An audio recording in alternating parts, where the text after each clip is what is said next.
जयपुर के गुलाबी शहर का एक नामी गिरामी और भारी भरकम फीस वसूलने वाला एक प्राइवेट स्कूल, जहां बच्चे सपने लेकर जाते हैं, लेकिन इसी स्कूल की चौथी मंजिल से 9 साल की अमायरा की छलांग ने पूरे राजस्थान को झकझोर दिया था।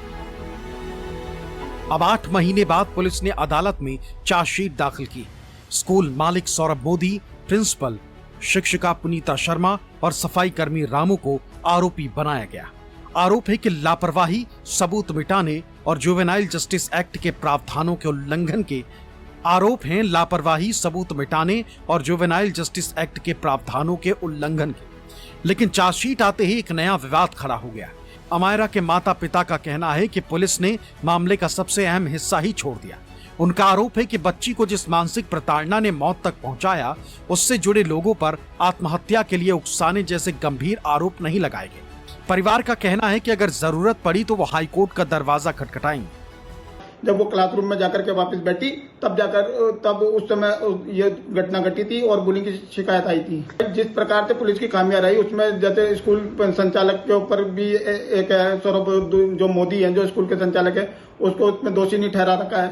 उनको एक नॉर्मल धाराओं के अंदर उनको दोषी पाया गया है। प्रिंसिपल इंदु दुबे को नॉर्मल धाराओं में लगाई गई है। इसी तरह जो क्लास टीचर है पुनीता शर्मा, उसके ऊपर भी नॉर्मल धाराएं लगाई गई है।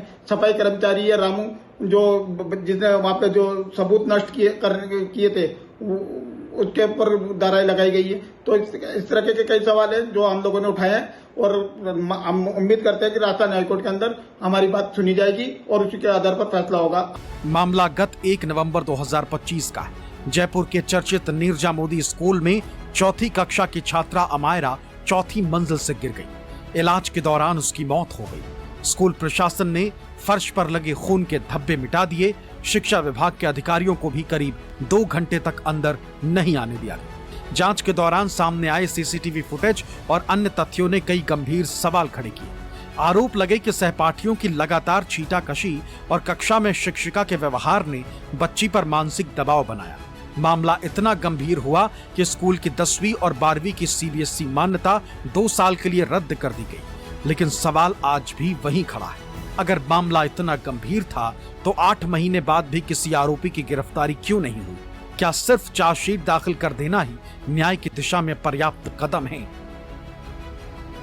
अब इस मामले की अगली सुनवाई 13 जुलाई को होनी। अदालत तय करेगी कि चार्जशीट में लगाए गए आरोप पर्याप्त हैं या नहीं। लेकिन अदालत की कार्रवाई से पहले मृतक अमायरा के परिजन और समाज भी कुछ सवाल पूछ रहा है कि क्या एक 9 साल की बच्ची की मौत का सच पूरी तरह सामने आ पाया है? क्या जांच में हर जिम्मेदार व्यक्ति को कटघरे में खड़ा किया गया? और सबसे बड़ा सवाल, क्या एक रसूखदार निजी स्कूल के खिलाफ जांच उतनी ही निष्पक्ष हुई जितनी किसी आम मामले में होती? बहरहाल अमायरा अब लौट कर नहीं आई, लेकिन उसका परिवार आज भी सिर्फ एक जवाब चाहता है। क्या उनकी बेटी को पूरा इंसाफ मिलेगा? श्रीवत्सन, न्यूज़ 24, जयपुर।